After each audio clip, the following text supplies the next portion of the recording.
കേരളത്തിൽ പതിനായിരക്കണക്കിന് വരുന്ന വിദേശ രാജ്യങ്ങളിൽ ജോലി ചെയ്യുന്ന മലയാളികളടക്കമുള്ളത് ഈ ജൂൺ മെയ് മാസങ്ങളിൽ അവിടെ സ്കൂളുകൾ അടയ്ക്കുമ്പോൾ കേരളത്തിലേക്ക് അവരുടെ പാരൻസിനെ കാണുവാൻ വേണ്ടി, അവരുടെ ബന്ധുക്കളെ കാണുവാൻ വേണ്ടി ടിക്കറ്റ് ബുക്ക് ചെയ്യാനായിട്ട് എയർ ഇന്ത്യ അതുപോലെയുള്ള വിമാന കമ്പനികളെ സമീപിക്കുന്നു.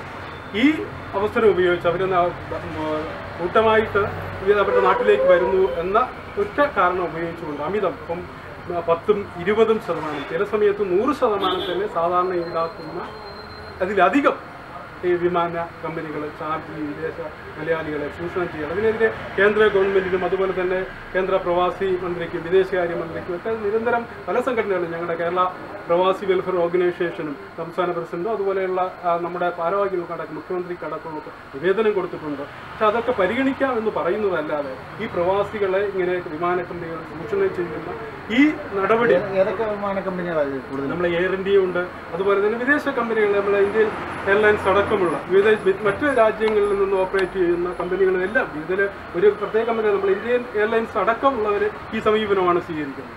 അതുപോലെ തന്നെ പ്രവാസികൾക്ക് ഈ ഏകദേശം 10,000-കണക്കിന് പ്രവാസികളുണ്ടെങ്കിലും ഈ നോർക്ക റൂട്ട്സിലെ കോടിക്കണക്കിന് രൂപ ഈ പ്രവാസിയുടെ വെൽഫെയറിന് വേണ്ടി വകയിരുത്തിയിട്ടുണ്ട്. എന്നാൽ അവർക്ക് ഈ ജോലി കഴിഞ്ഞ് വരുന്നവർക്ക് സ്വയം തൊഴിൽ കണ്ടെത്തുവാനുള്ള തുകകൾ നൽകുവാനുള്ള അത് നോർക്ക റൂട്ട്സ് വഴിയാണ് തരുന്നത്. സാധാരണ ആ നോർക്ക റൂട്ട്സ് താലൂക്ക് തലങ്ങളിലോ മറ്റ് കേന്ദ്രങ്ങളിലും ഇല്ലാത്തത് കൊണ്ട് തന്നെ അവർക്ക് എല്ലാവർക്കും അവിടെ സമീപിക്കുവാനോ വെൽഫെയറിൽ ചേരുവാനോ അതിനുള്ള സമീപനം, അതിനുള്ള ഒരു സംവിധാനം ഇതുവരെ ഉണ്ടാക്കിയിട്ടുണ്ട്. ഈ അടുത്ത കാലത്താണ് ഗവൺമെൻറ് ഏകദേശം ഇവരുടെ പെൻഷൻ, പ്രവാസികളുടെ പെൻഷൻ 2,000 രൂപയായിട്ട് വർദ്ധിപ്പിച്ചു. അത് തീർച്ചയായിട്ടും അഭിനന്ദനാർഹമാണ്. അതുപോലെ ഈ പ്രവാസികൾ 5-10 വർഷം വിദേശത്ത് അവരുടെ ഈ രക്തവും നീരുമൊക്കെ ഉപയോഗിച്ച് ഈ നാട്ടിലുള്ളവർക്ക് നമ്മുടെ ഒരു വർഷം എടുത്തു പോയത് ഏകദേശം കോടിക്കണക്കിന് രൂപയാണ് പ്രവാസികളുടെ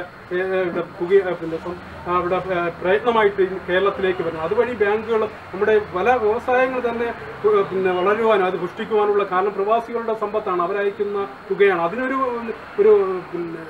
തടസ്സം നേരിട്ടപ്പോഴാണ് അടുത്ത കാലത്ത് പ്രവാസികളുടെ ഈ തുക ഇന്ത്യയിലേക്ക് അല്ലെങ്കിൽ കേരളത്തിലേക്ക് വരാതെ വന്നപ്പോഴാണ് ഇവിടെ ചില പ്രശ്നങ്ങൾ, ചില സാമ്പത്തിക ഞെരുക്കങ്ങളുണ്ട്. അത് ഇന്നും അധികം ഏകദേശം നമ്മുടെ കേരളത്തിലുള്ള ഒരു 10%-ലധികം വിദേശ രാജ്യങ്ങളിലാണ് മലയാളികൾ വിവിധ ജോലികളൊക്കെ, അത് സ്കിൽഡ് വർക്കറായാലും അത് ലേബറായിട്ടായാലും 10,000-കണക്കിന് വിദേശ മലയാളികളുണ്ട്. അവർ ഈ ഫെസ്റ്റിവൽ സീസണിൽ ചൂഷണം ചെയ്യുന്ന ഈ സമീപനം തീർച്ചയായിട്ടും അത് നിർത്തിക്കുവാൻ കേന്ദ്ര സംസ്ഥാന ഗവൺമെൻറ്റുകൾ അടിയന്തര നടപടി സ്വീകരിക്കണം. അല്ലെങ്കിൽ അതുമായി ബന്ധപ്പെട്ട് പ്രക്ഷോഭം ആരംഭിക്കുവാൻ കേരള പ്രവാസി വെൽഫെയർ ഓർഗനൈസേഷൻ തീരുമാനിച്ചിട്ടുണ്ട്. ആ നടപടിയായിട്ട് മുന്നോട്ട്